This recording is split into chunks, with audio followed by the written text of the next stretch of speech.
في البطولة. مرمى المنتخب العنابي ما حدا يطوله. بص شوف سعد الدوسري بيعمل ايه وحسين علي بيعمل ايه. ضربة راس حارس مرمى العنابي الله عليه.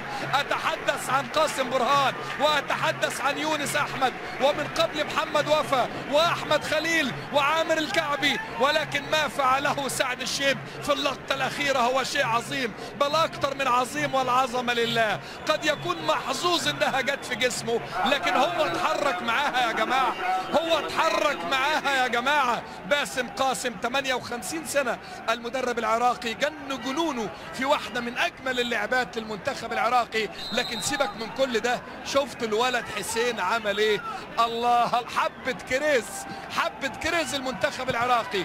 تصويبة تاني، لا لا لا لا لا لا لا.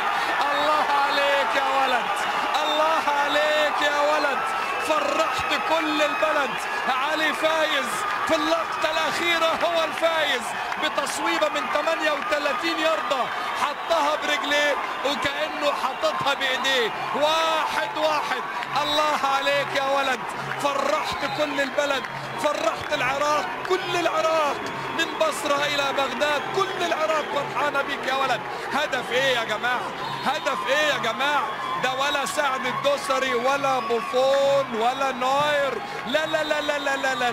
لو قاسم برهان ويونس أحمد وقفوا مع سعد الدوسري واستلفوا معاهم رعد حمودي من العراق وفتاح نصيف ونور صبري، الستة الكورة هتدخل فيهم.